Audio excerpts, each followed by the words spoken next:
Hello students, welcome to textbook exercises solution series. So in the previous episode we have finished till question number 3 of practice set 5.2. Here we are going to start from question number 4 onwards.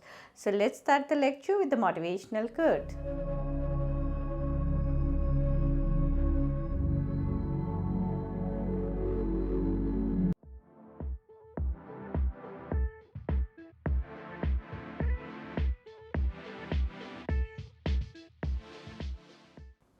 So देखिए हमारे पास बोला है point P is the centre of the circle. हमारे पास क्या है, एक circle है, point P is the centre of the circle. AB is the diameter. AB जो है डेफिनेटली वो सेंटर से पास होगा. AB is the diameter. Okay, find the coordinate of B if the coordinate of A and P are this and this. A का coordinates हमें given है. देखिए A का कोऑर्डिनेट्स हमें गिवन है 2 and -3. P का कोऑर्डिनेट्स गिवन है. हमें B का कोऑर्डिनेट जो है वो फाइंड करना है. तो हम B का कोऑर्डिनेट्स जो है वो हम सपोज कर सकते हैं, जैसे कि कुछ भी सपोज कीजिए. B के कोऑर्डिनेट्स को हम H और K सपोज कर लेते हैं. ठीक है, अब देखिए यहाँ पर जो ये पॉइंट है ये ए बी को किस रेशो में डिवाइड कर रहा है, 1:1 में डिवाइड कर रहा है, क्योंकि ये पार्ट और ये पार्ट इक्वल होगा. तो अगर हम इस कंडीशन में सेक्शन फॉर्मूला लगाएंगे तो m:n मेरा 1:1 हो जाएगा. तो जब मैं m और n को 1/1 पुट करूँगी तो x मेरा x1 + x2/2 हो जाएगा और y y1 + y2/2 हो जाएगा. राइट, तो ये हो गया मेरे पास. तो ये मेरे पास कोऑर्डिनेट्स आ जाएंगे डायरेक्ट मेरे ये P के. ये x और y ये मेरे किसके कोऑर्डिनेट्स हो गए, मेरे P के कोऑर्डिनेट्स हो गए.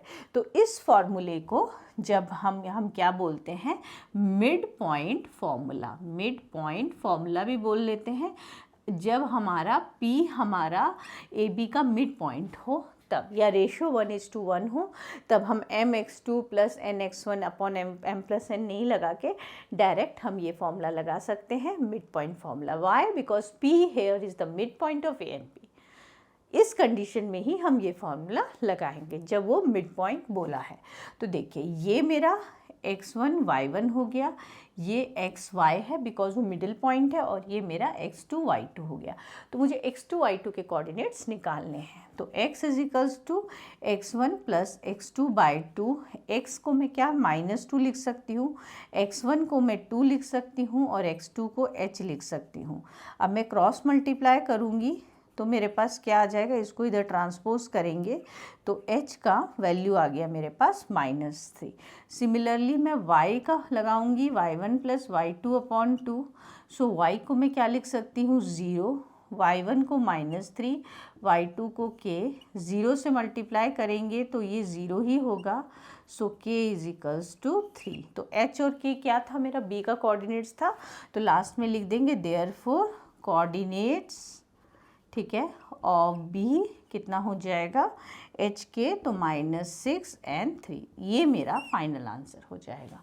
ठीक है, ये मैंने जो सिखाया ये मिड पॉइंट फार्मूले का कॉन्सेप्ट सिखाया है जो कि आपको करना है. तो अगर डायरेक्ट मिड पॉइंट आए तो आप ये डायरेक्ट फॉर्मूला यूज़ कर सकते हैं, x1 + x2/2, y y1 + y2/2.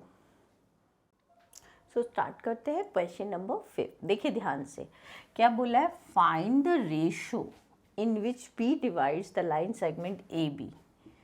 AB इसको डिवाइड करता है. P क्या है, K,7. रेशो हमें नहीं दिया है. M और N जो रेशो होता है ना वो हमें नहीं दिया है इसमें. और ये x1 y1 x2 y2 और ये M और N हो गया मेरा. ठीक है, तो A क्या दिया है, 8 9, B हमें दिया है 1 2 और P पॉइंट मेरा K7 है. सो ये मेरा x1 y1 x2 y2 और x और y. ठीक है, ये हो जाएगा मेरा। रेशियो इसमें नहीं गिवन है, तो जब भी रेशियो फाइंड करना है तो मैंने आपको बताया वो रेशियो को हम k:1 ले सकते हैं, बट इस क्वेश्चन में k:1 का यूज़ नहीं कर सकते, ऑलरेडी के क्वेश्चन में गिवन है। तो कोई और वेरिएबल ले सकते हैं। Let the ratio be a:1, a ले लिया हमने, ठीक है। तो m क्या हो गया मेरा a और n क्या हो गया मेरा 1, ठीक है। तो अब ये हम x = mx2 nx1 upon m+n में पुट करेंगे।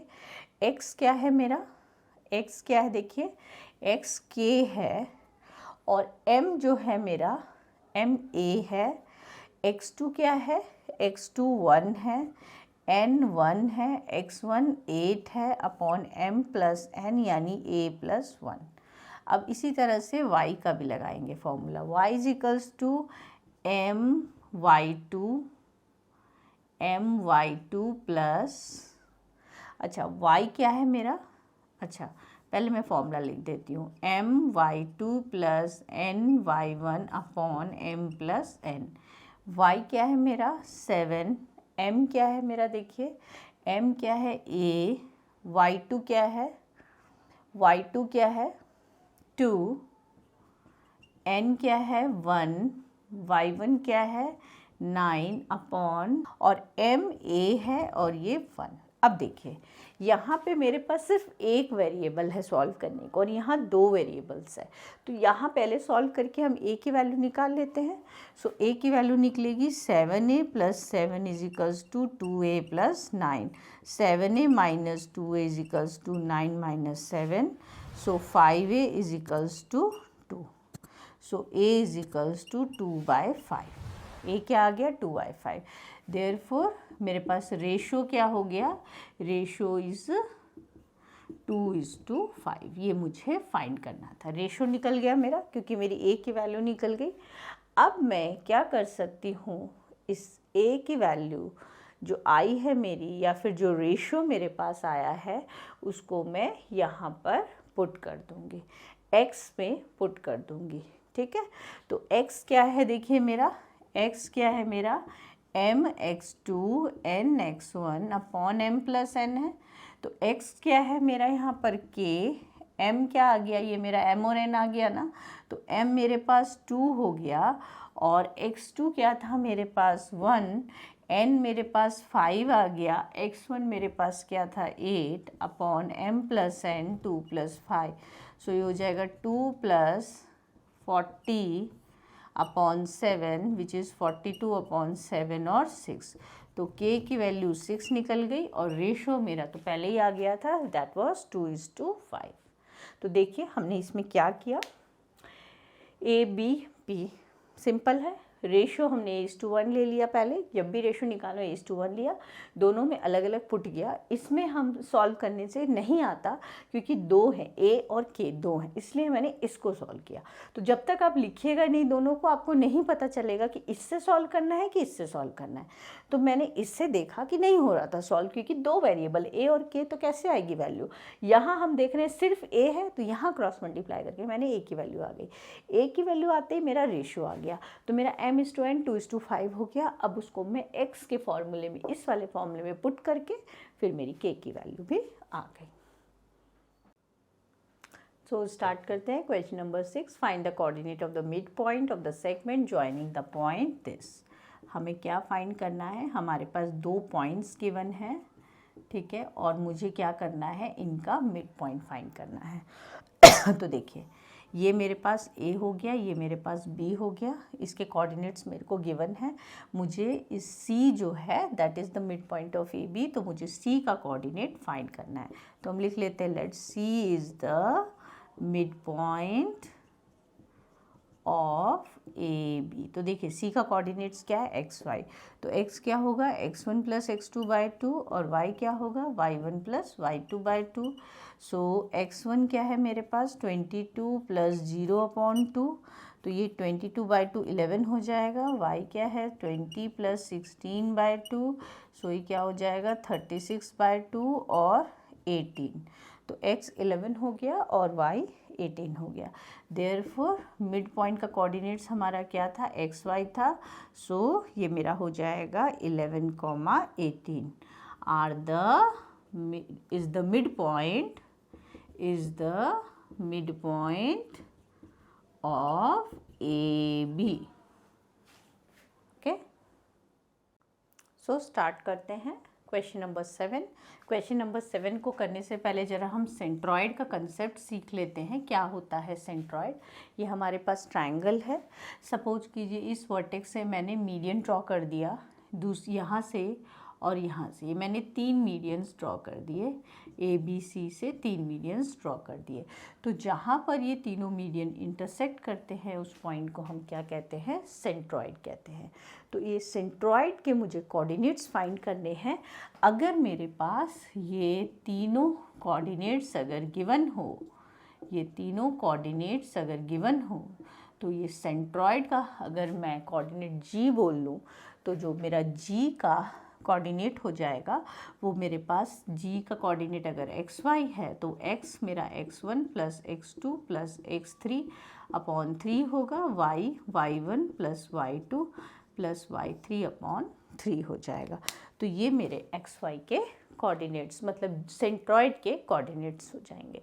तो मिड पॉइंट के लिए जैसे मैंने आपको एक डायरेक्ट फॉर्मूला बताया, तो सेंट्रॉइड के लिए भी ये फॉर्मूला हम अप्लाई करेंगे। तो ये हमारे पास ए है, ए मेरे पास -7 6 है, बी 2 -2 ले लेंगे, सी 8 5 ले लेंगे। ये x1 y1 x2 y2 x3 y3 हो गया। लिखेंगे let G is the centroid of triangle A B C. तो जी के कोऑर्डिनेट्स हम ले लेंगे एक्स वाई, इतना आपको मेंशन करना पड़ेगा। सो अब x इज इक्वल्स टू क्या हो जाएगा, x1 plus x2 plus x3 upon 3, right.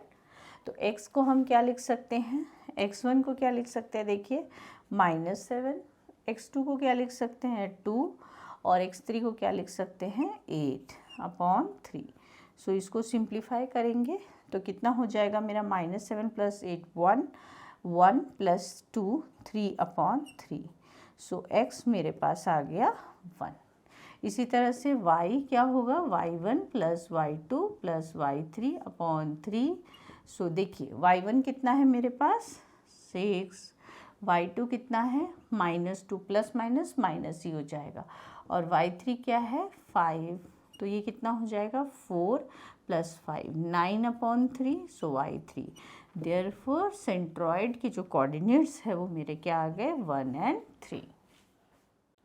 सो स्टार्ट करते हैं इसका सेकेंड पार्ट। इसमें भी हमें क्या दिया है, ए बी और सी, इसके कोऑर्डिनेट्स गिवन है हमें, ठीक है। तो ये क्या हो जाएगा मेरा x1 y1 x2 y2 x3 y3। G is the centroid.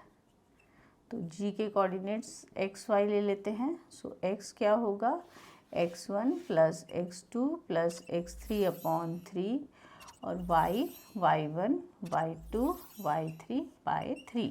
So x1 is how much 3, x2 is 4, x3 is 11। So this will be 7 18 by 3। तो x क्या हो गया मेरे पास 6। y1 क्या है देखिए -5, y2 कितना है 3 और ये कितना है -4। सो कितना हो जाएगा मेरे पास ये -2 -4 दैट इज़ -6 बाय 3। ओके, और y इज इक्वल्स टू, इन दोनों को सॉल्व किया तो -2 आया, -2 -4 माइनस प्लस तो -6 हो जाएगा। तो ये -2 हो गया। देयरफॉर सेंट्रॉइड क्या हो जाएगा मेरे पास 6, -2। सो स्टार्ट करते हैं इसका नेक्स्ट पार्ट। इसमें भी वही करना है, ए दिया है हमें, बी दिया है और सी दिया है, राइट। ये x1 y1 x2 y2 x3 y3, right. G is the centroid. G हमारा अगर सेंट्रॉइड है तो जी के कोऑर्डिनेट्स क्या हो जाएंगे एक्स वाई। सो क्या हो जाएगा मेरा x is equals to x1 plus x2 plus x3 by 3 तो x1 क्या है 4 + 8 + 7/3। सो ये कितना हो जाएगा 12 + 7 19/3, राइट।